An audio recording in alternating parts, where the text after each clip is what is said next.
Bon matin à tous, bienvenue parmi nous et aussi pour ceux qui se joignent en ligne pour cette célébration où nous soulignons ce matin le premier dimanche de l'Avent.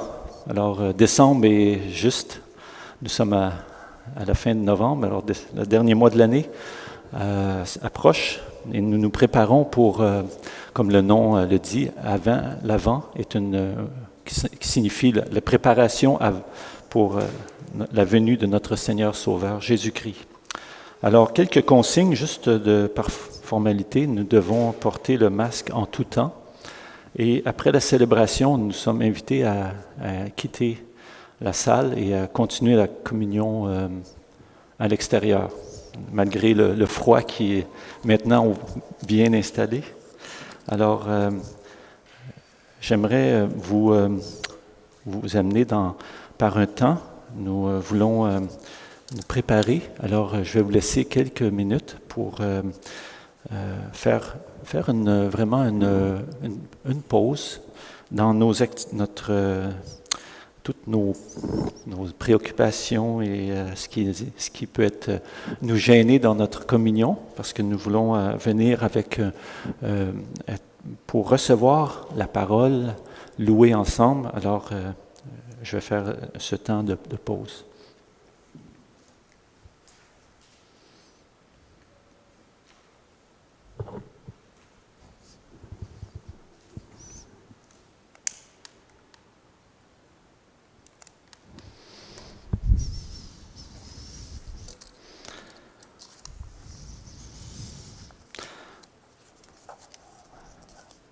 Alors, voici le texte de convocation qui est tiré de Matthieu, premier chapitre. Voici dans quelles circonstances Jésus-Christ est né. Marie, sa mère, était fiancée à Joseph, mais avant qu'ils aient vécu ensemble, elle se trouva enceinte par l'action du Saint-Esprit.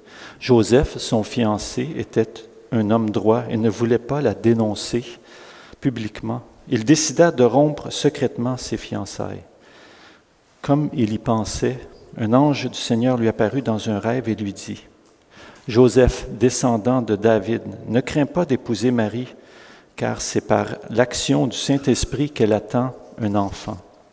Elle mettra au monde un fils que tu appelleras Jésus, car il sauvera son peuple de ses péchés. » Tout cela arriva afin que se réalise ce que le Seigneur avait dit par les prophètes. La Vierge sera enceinte et mettra au monde un fils qu'on appellera Emmanuel, Dieu avec nous. Prions. Seigneur, quelle grâce de pouvoir nous réunir et te louer. Seigneur, nous voulons que tu nous aides à préparer nos cœurs en cette période où nous allons fêter ta venue, qui a été annoncée il y a très longtemps par les prophéties et qui se réalise. Merci pour tenir tes promesses. Merci parce que tu viens à nous. Tu t'es incarné chair afin de devenir comme nous en toutes choses, sauf le péché, afin d'être un sauveur parfait pour nous. Merci. Merci pour ton humilité d'être vraiment incarné à travers un enfant et ainsi te révéler la gloire de ton Père par Jésus-Christ et par l'Esprit Saint. Nous te remercions et te rendons grâce au nom de ton Fils Jésus. Amen. Alors nous voulons poursuivre notre temps de louange à travers deux chants. Je vous invite à vous lever pour chanter un très beau chant, « Ô viens Emmanuel », et nous allons poursuivre avec un chant de louange, « Je louerai l'Éternel ». Chantons.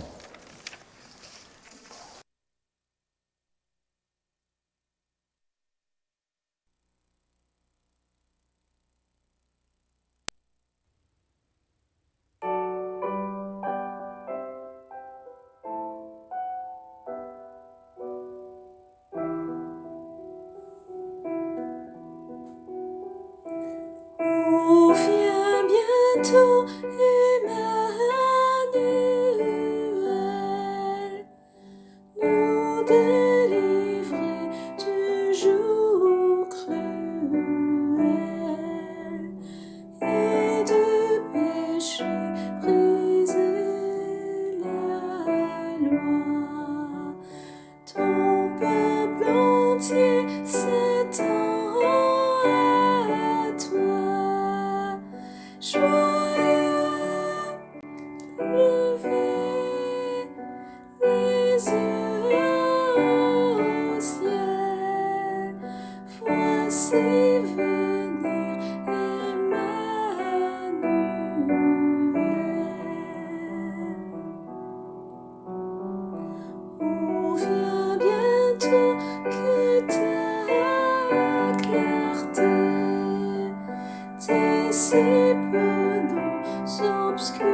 Vous pouvez vous rasseoir.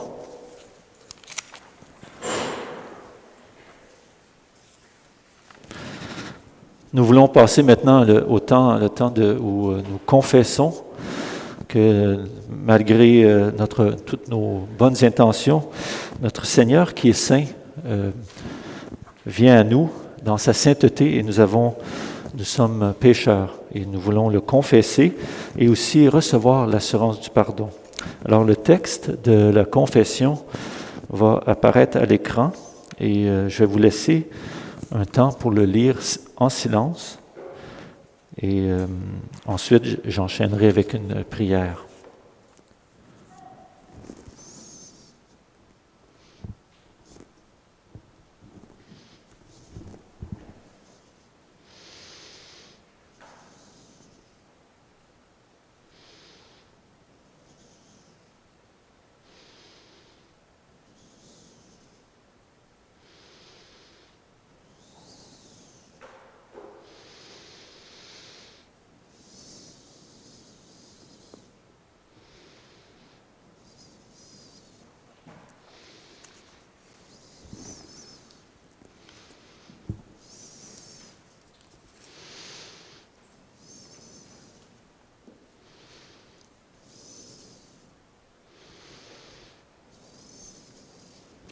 Alors, voici un temps de prière. Seigneur, nous te remercions de nous avoir créés afin que nous puissions honorer tous de tout cœur, car nous sommes le reflet de ton image. Hélas, nous te demandons pardon de t'avoir déshonoré par notre attitude et comportement envers notre prochain. Nous avons insulté notre prochain, nous l'avons haï, nous l'avons offensé et tué par nos pensées, nos paroles et nos gestes. Nous avons également cherché à nous venger. Seigneur Jésus, merci d'avoir pris sur toi-même tout le jugement que nous méritions, y compris pour notre attitude, nos paroles, notre comportement indigne envers autrui. Merci de ton assurance de nous en pardonner à tout jamais, parce que tu as tout payé à notre place, une fois pour toutes. Nous te prions aujourd'hui de renouveler notre attitude envers notre prochain et ceux qui exercent ta justice dans ce monde. Rends-nous de plus en plus enclins à leur accorder, amour et fidélité, à supporter avec patience leurs défauts, à parler d'eux avec dignité et respect.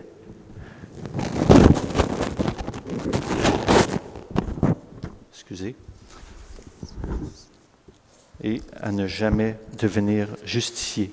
Nous prions en tout, Seigneur, en ton nom. Amen. Alors, on va dire ensemble un texte d'assurance. Alors, je vous invite à vous joindre à moi. Que dirons-nous donc de plus? Si Dieu est pour nous, qui sera contre nous? Lui qui n'a pas épargné son propre Fils, mais l'a donné pour nous tous. Comment ne nous accorderait-il pas tout avec lui?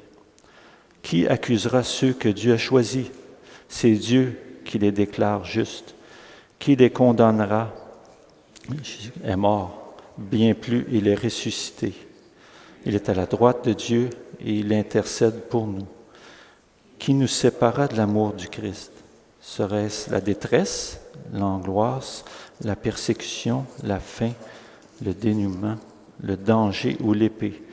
En effet, j'ai l'assurance que ni la mort, ni la vie, ni les anges, ni les condamnations, ni le présent, ni l'avenir, ni les puissances, ni la hauteur, ni la profondeur, ni aucune autre créature ne pourra nous séparer de l'amour de Dieu manifesté en Jésus-Christ, notre Seigneur. Amen.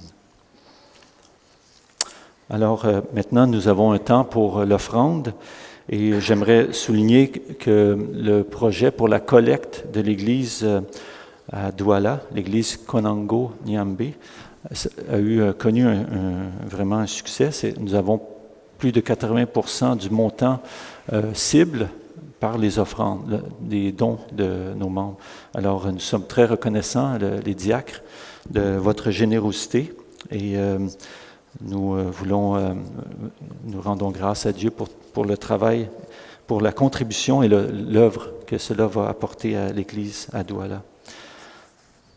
Et en guise de don, aussi vous pouvez, ceux qui le souhaitent peuvent faire un don ici en personne ou en ligne, bien sûr.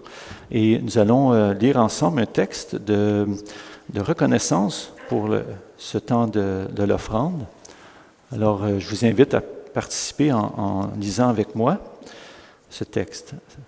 Sachez-le, celui qui sème peu moissonnera peu, et celui qui sème abondamment moissonnera abondamment. Que chaque donne comme il a décidé dans son cœur, sans regret ni crainte, car Dieu aime celui qui donne avec joie. Dieu peut nous combler de toutes ses grâces afin que nous possédions toujours à tout point de vue de quoi satisfaire à tous vos besoins et que nous ayons encore en abondance dans toute œuvre bonne. Comme il est écrit, il a distribué ses bienfaits, il a donné aux pauvres, sa justice subsiste à toujours. Alors maintenant, pour rappeler notre texte de méditation qui est dans Ésaïe 43, que nous avons lu la semaine passée, je vais vous le lire et on voulait se rappeler que dans ce texte, notre Seigneur vient à nous et Cela est par sa grâce et son amour, afin que nous soyons son peuple et qu'il soit notre Dieu. Et aussi, le Seigneur est le Dieu de notre prochain, celui qui ne connaît pas et qui a besoin de lui. Alors, nous voulons ensemble partager cette grâce afin que cela puisse nous apporter plus de reconnaissance et d'engagement. Voici le texte. Maintenant, voici ce que dit l'Éternel, celui qui a créé Jacob, celui qui t'a façonné, Israël. N'aie pas peur, car je t'ai racheté. Je t'ai appelé par ton nom, tu m'appartiens. Si tu traversais de l'eau, je serais moi-même avec toi. Si tu traversais les fleuves, ils ne te submergeront pas. Si tu marches dans le feu, ils ne te brûleront pas. Et la flamme ne te fera pas de mal. En effet, je suis l'Éternel, ton Dieu, le Saint d'Israël, ton Sauveur. J'ai donné l'Égypte en rançon pour toi, l'Éthiopie et Saba à ta place. Parce que tu as de la valeur à mes yeux, parce que tu as de l'importance et que je t'aime, je donne à des hommes ta place, des peuples en échange de ta vie. N'aie pas peur, car je t'ai racheté, je t'ai appelé par ton nom, et tu m'appartiens. Alors j'aimerais juste souligner par une prière ce texte. Seigneur, oui, nous prions que tu nous touches davantage par ta grâce, parce que nous voyons trop souvent seulement notre petite, nos intérêts et les bénédictions que tu déverses sur nous. Mais nous traversons des temps difficiles où, comme le texte nous rappelle, nous pouvons être éprouvés par le feu et aussi par l'eau. Et nous prions pour nos frères et sœurs, pour toutes les populations qui ont eu ces épreuves de façon concrète dans la dernière année dans notre pays. Et nous savons que nos vies sont fragiles, mais que tu nous aimes et que tu prends soin de nous et que tu tournes ton visage vers nous. Alors nous prions que nos cœurs et nos regards soient portés vers toi afin que nous soyons davantage tes enfants qui ont goûté à ta grâce et qui puissions nous détourner de nos tendances et notre volonté, et être attachés à ta volonté, Seigneur. Nous te prions en tout pour ton nom. Amen. Alors, nous allons recevoir l'enseignement de la parole par pasteur ancien Jean Zollner, puisque notre pasteur principal, Caris Pindi, est en voyage avec sa famille au Michigan. Et donc, le texte sera le même que dans la convocation. Alors, je vais laisser Jean venir pour l'enseignement de la parole. Oh, nous avons un chant. Merci. Alors, je vous invite, en guise de préparation, à vous lever. Et c'était bien écrit en gros lettres ici. Alors, nous voulons nous tourner vers le trône et sa couronne de roi. Chantons.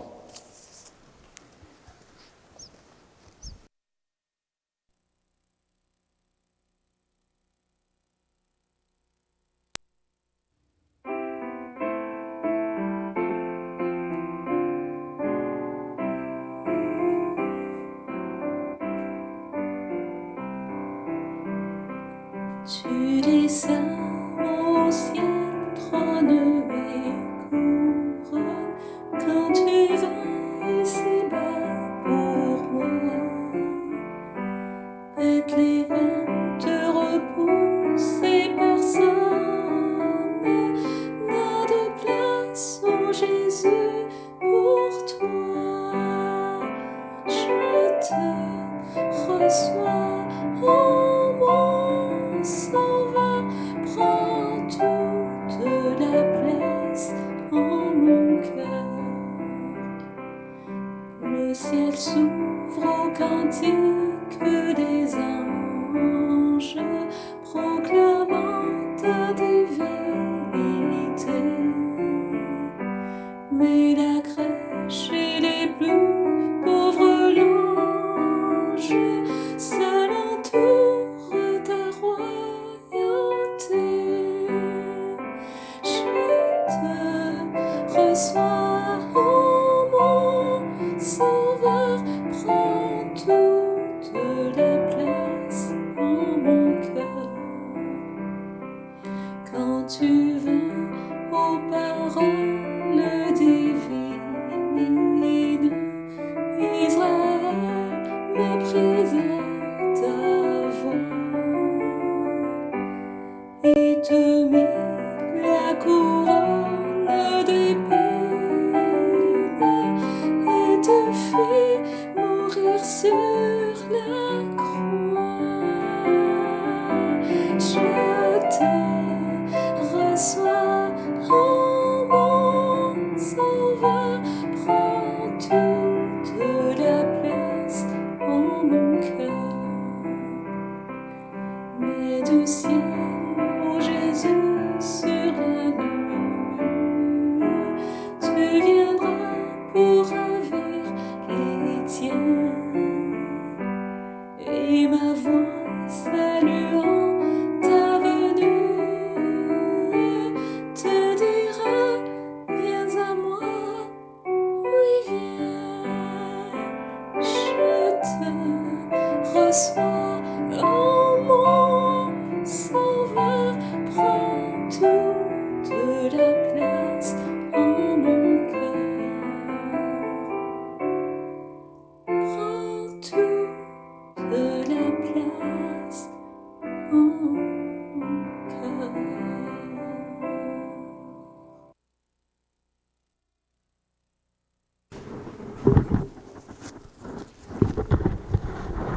Alors, c'est comme un karaoké et je crois qu'on n'a pas réussi le test. J'aimerais, avant d'inviter le pasteur Caris, vous pouvez vous asseoir, avant que pasteur Jean vienne pour le message, je voulais prier pour sa prédication et aussi pour notre Église. Alors, prions. Seigneur, nos voix s'unissent à toutes nos frères et sœurs. Nous prions pour la situation difficile, comme je l'ai souligné, dans notre pays, suite aux catastrophes, que ce soit dans l'Est, ou l'extrême, ou à l'extrême ouest. Seigneur, nous voyons que cela nous rappelle que nous avons besoin de nous tourner vers toi pour être réconfortés et réconforter aussi ceux qui traversent ces épreuves. Nous prions pour les autorités aussi en place afin qu'ils puissent bien répondre parce qu'ils sont sous ta gouverne, toi qui désires aussi que nous honorons ces autorités. Nous prions aussi pour notre Église, nous prions pour notre frère Philippe, pour sa convalescence, de son état de santé, Philippe Chouanière-Schild. Nous prions aussi pour Caris et sa famille, pour leur sécurité dans ce week-end très occupé sur les routes lors de la fête de l'Action de grâce aux États-Unis. Nous voulons surtout prier pour que ta parole nous touche. Nous prions pour Jean qui va nous prêcher cette parole en ce début de temps de la préparation pour ta venue, Seigneur. Nous te prions en tout, en ton nom, Seigneur. Amen.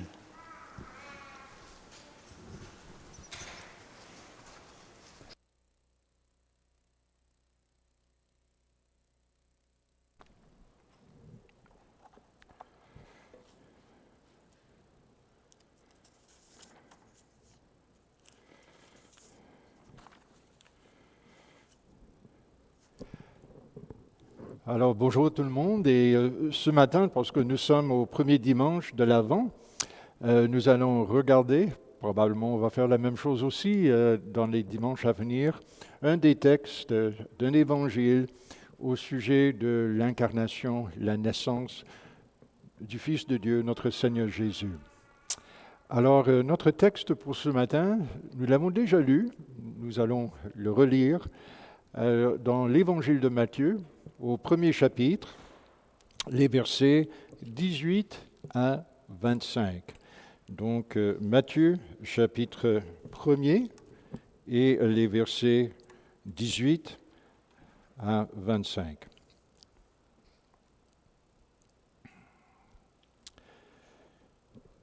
Voici dans quelles circonstances Jésus-Christ est né.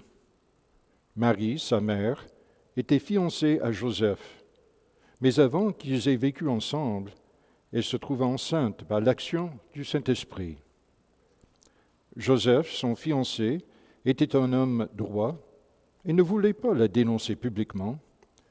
Il décida de rompre secrètement ses fiançailles.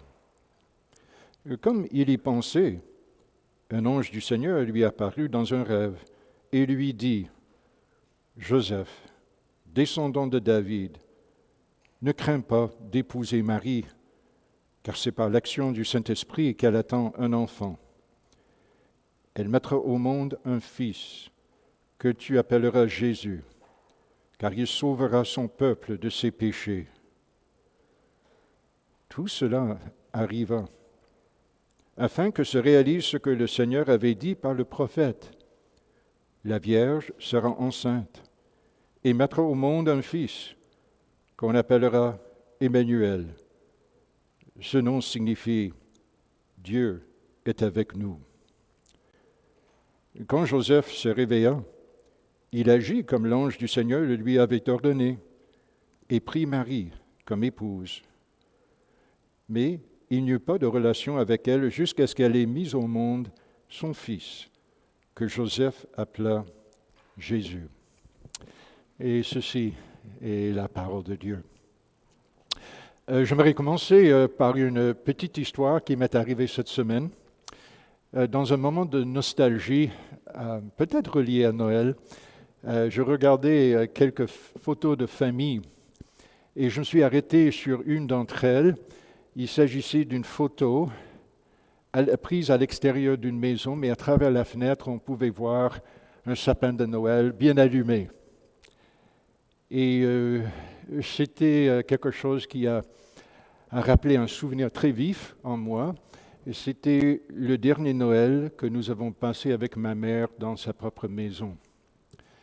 Et donc, inutile à dire que soudain, sur le coup, j'ai éprouvé une tristesse assez vive. Mais en même temps, j'ai ressenti aussi le réconfort de notre Seigneur en disant « Oui, mais je vous ai amené à travers tout cela. Alors, ça y est, je suis avec vous. » Et vous, ce Noël, est-ce que vous aussi, vous allez vivre des tristesses, des pertes, peut-être des regrets? Probablement. Mais la bonne nouvelle ce matin, c'est que votre Seigneur, il vous aime et Dieu veut vous réconforter dans votre tristesse. Et il veut vous dire ceci. Croyez-moi, je suis avec vous. Croyez-moi, je suis avec vous. Et ça nous amène à un verset, juste un seul dans la lecture ce matin, et on va s'y arrêter. C'est le verset 23, où le texte se lit ainsi. « La Vierge sera enceinte et mettra au monde un fils qu'on appellera Emmanuel. Ce nom signifie « Dieu est avec nous ». Croyez-moi, je suis avec vous, est une promesse très ancienne.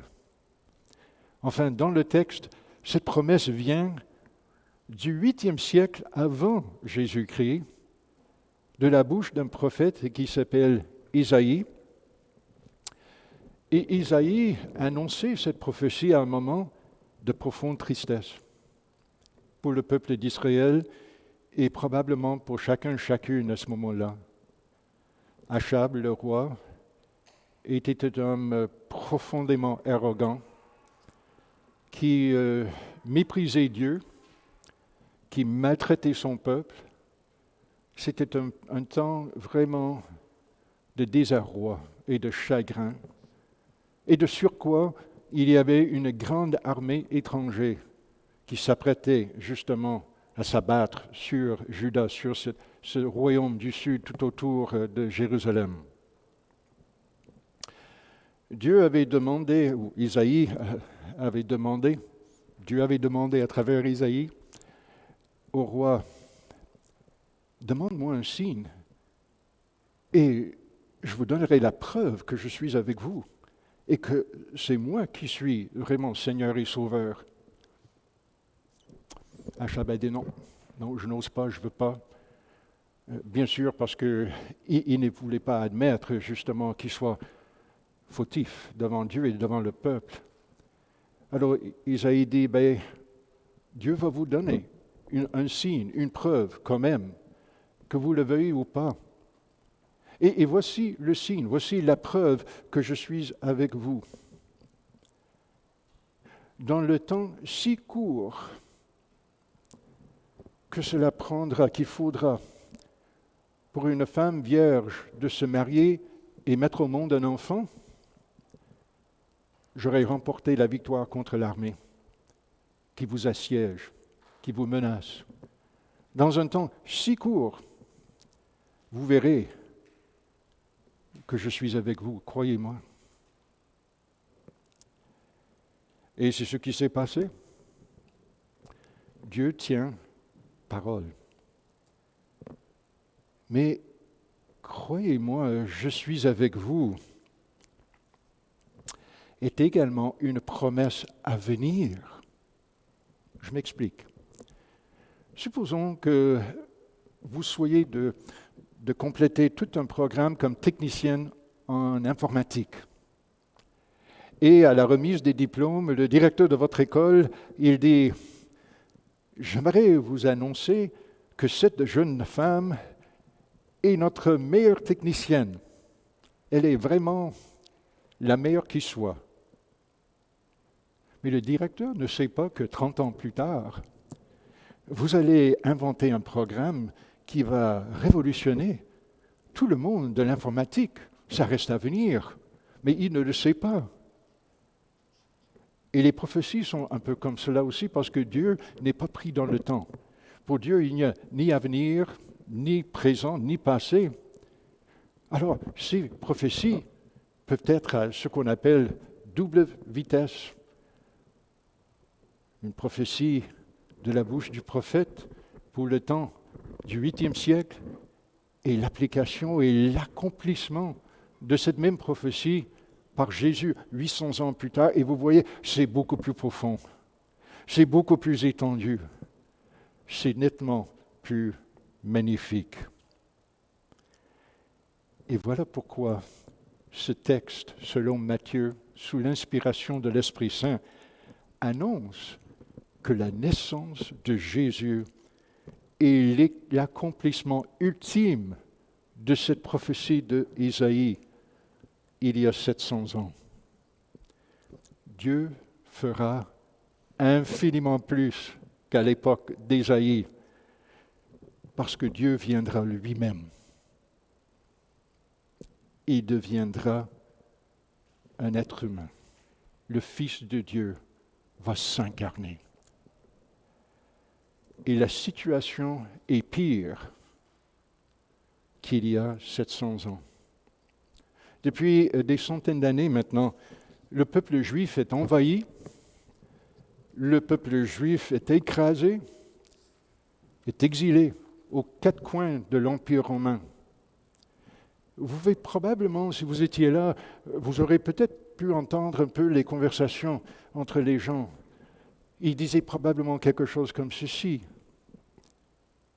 Mais nous n'avons reçu aucune parole de Dieu depuis des siècles. Il n'y a aucun prophète qui dit quoi que ce soit depuis des siècles. Et nous ressentons un grand fossé entre nous et Dieu à cause de nos péchés et les péchés de nos ancêtres. Ça allait très mal. Jusqu'au jour où un menuisier inconnu dans le petit village de Nazareth reçoit une révélation de la part d'un ange.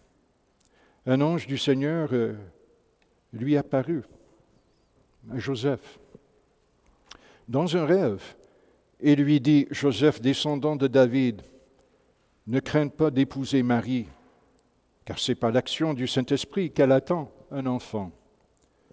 Elle mettra au monde un fils que tu appelleras Jésus, car il sauvera son peuple de ses péchés. Tout cela arriva afin que se réalise ce que le Seigneur avait dit par le prophète. Emmanuel, Dieu est parmi nous, Dieu est avec nous. Croyez-moi, je suis avec vous. Ah, Seigneur Jésus, lorsque tu viens dans notre tristesse. Tu viens dans les pertes de notre condition humaine.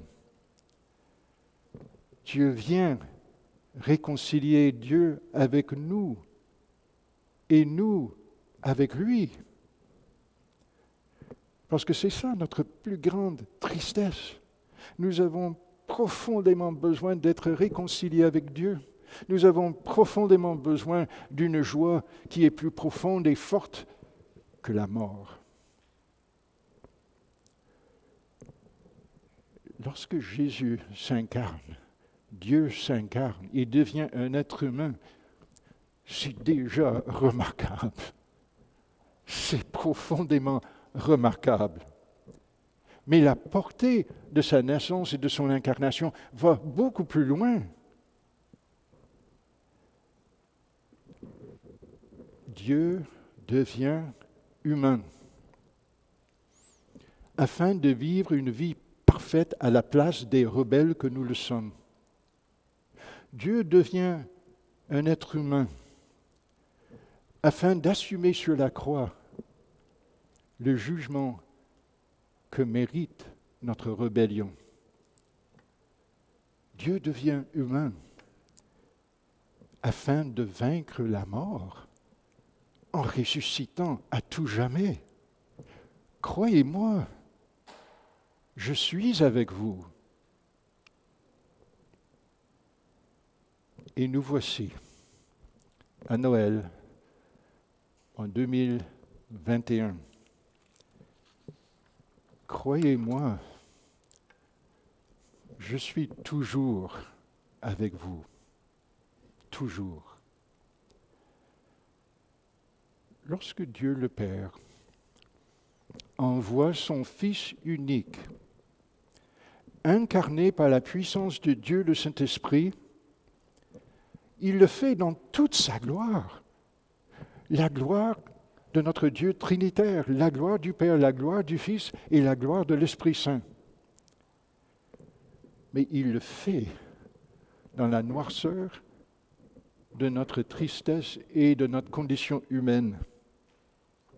Vous déjà pensez probablement à cette nuit de gloire, mais sur le plan humain, c'était peut-être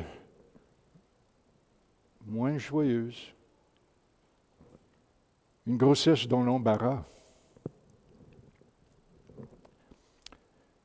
Un déplacement fragile à la toute fin d'une grossesse. Une situation politique et économique pour le peuple de Dieu extrêmement difficile. Et des soins médicaux rudimentaires. Pourtant, c'est comme cela que Dieu le fait pour accomplir ce que dit le prophète. C'est comme cela que la prophétie d'Ésaïe s'accomplit selon les desseins de Dieu contre toute attente. Alors, je vous pose cette question et je pense que vous verrez la réponse. C'est une question rhétorique. Si Dieu le Père, Dieu le Fils et Dieu le Saint-Esprit peut tout faire ainsi dans notre condition humaine, pour que la gloire de l'incarnation du Fils de Dieu réussisse, Et cela pour les gens venant de toutes les nations, à travers toute l'histoire, à toutes les époques, s'il peut faire cela de cette façon pour lui-même, eh bien, n'est-il pas vrai qu'il est à la hauteur de tous les besoins de son Église à travers l'histoire? N'est-il pas vrai qu'il est à la hauteur de tous les besoins de son Église aujourd'hui, y compris ici à Montréal? N'est-il pas vrai qu'il est à la hauteur de tout ce dont vous avez besoin, chacun et chacune, ici présent, maintenant et demain, et même à tout jamais? Croyez-moi, fiez-vous à moi, je suis avec vous. Ce Noël, nous vivrons la maladie. Ce Noël, nous allons vivre le deuil d'une façon ou d'une autre. À ce Noël, nous vivrons des doutes d'une façon ou d'une autre. À ce Noël, le témoignage chrétien paraît souvent si ordinaire. Ce Noël, notre Église paraît comme en étant souvent si ordinaire. Et nos vies semblent être parfois si ordinaires. Mais j'ai une bonne nouvelle pour vous, qui vient de ce verset 23. Aux yeux de votre Seigneur, vous êtes extraordinaire. Extraordinaire. Ces enfants chéris, qu'il aime tant. Parce que Jésus vient vers vous pour vous donner le meilleur cadeau qui soit. Lui-même. Il est le meilleur cadeau qui soit, partout dans l'univers et à tout jamais. Ainsi, il vous donne, et vous avez, la vie la plus libre qui soit. Parce que Dieu vous pardonne à tout jamais et il n'y a pas de liberté plus grande, plus profonde que cela. Ainsi, il vous donne la vie la plus glorieuse qui soit. Parce que vous êtes unis à Jésus-Christ et vous vivrez à tout jamais auprès de lui. Et vous avez la vie la plus généreuse qui soit. Parce que vous l'avez reçue en cadeau de Dieu afin de ne pas avoir peur, mais de ne pas non plus fuir les gens dans leur perte, dans leur chagrin et dans leur tristesse. Mais vous pourrez généreusement les accompagner, les tenir dans vos bras, dans vos mains, sans crainte ni regret. Et si vous êtes ici ce matin ou vous regardez par la vidéo et vous n'êtes pas encore disciple de Jésus-Christ, eh bien nous sommes très heureux de votre présence ce matin. Et peut-être il vous arrive aussi de ressentir exactement les mêmes tristesses, les mêmes deuils, les mêmes désirs, les mêmes attentes. Nous vous comprenons, nous aussi, nous vivons ces choses-là. Peut-être qu'il vous arrive de vouloir justement être réconcilié avec des gens dans votre vie. Et ça traîne depuis trop longtemps. Bien, Dieu vous amène à voir que ce dont vous avez besoin, c'est être d'abord et avant tout réconcilié avec Dieu, pardonné par Dieu. Et c'est pour cette raison que Noël existe, parce que c'est pour cette raison que Jésus est venu. Vous réconcilier avec Dieu une fois pour toutes. Et pour nous tous, c'est la même chose. Tournons-nous les yeux de notre cœur vers Jésus. Tournez-vous les yeux du cœur vers Jésus. Comme le dit le prophète, Il est le seul qui soit tout à fait à la hauteur pour vous délivrer de vos péchés, pour vous réconcilier avec Dieu, et ensuite pour commencer à vous transformer, pour que vous puissiez vivre de plus en plus de réconciliation avec les autres. Je termine ainsi. En ce Noël 2021, lorsque vous vivrez des moments de tristesse profonde, accueillez-les. Vous pourrez les accueillir. Mais ne vous arrêtez pas là. Tournez-vous les yeux du cœur vers Jésus. Regardez ce qu'il fait pour vous. Et regardez et entendez ce que dit Dieu au sujet de ce qu'il fait pour vous. Parfois, on est tenté de penser que la seule réalité qui existe, c'est ce que nous vivons. C'est ce que nous expérimentons, c'est ce que nous ressentons. Ce que nous ressentons, c'est notre identité et c'est notre réalité. Ce texte, Noël, Dieu parmi nous, dit autre chose. L'unique vraie réalité, c'est ce que Dieu fait. Et c'est ce qu'il en dit. Croyez-moi, je suis avec vous. Amen.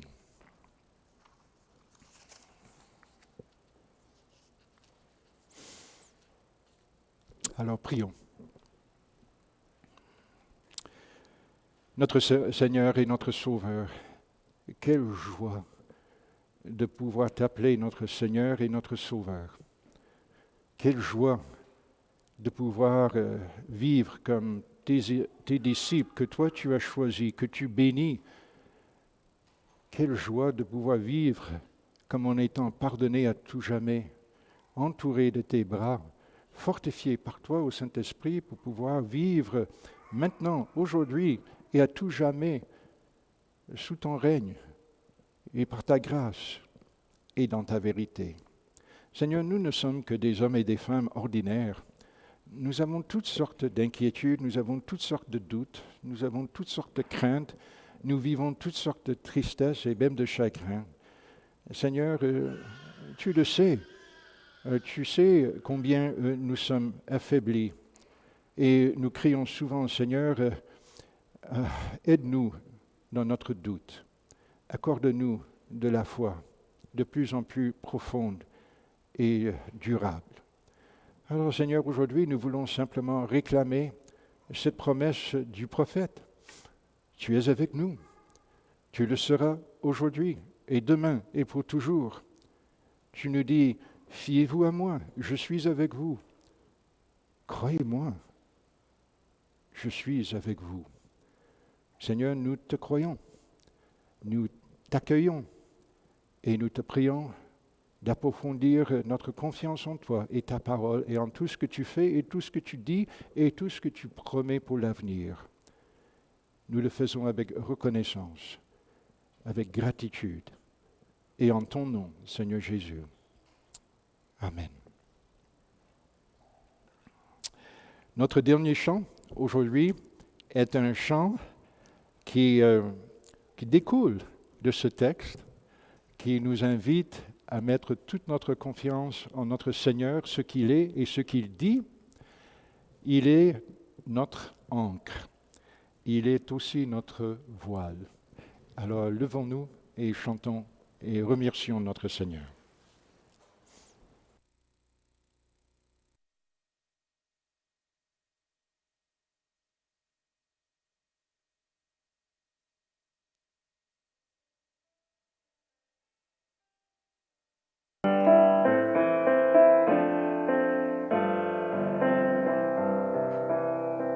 Dieu, tu es ma force, ma consolation, une lampe devant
Alors, je remercie Jean d'avoir apporté la parole et nous voulons recevoir maintenant la bénédiction à travers le texte dans Nombre 6.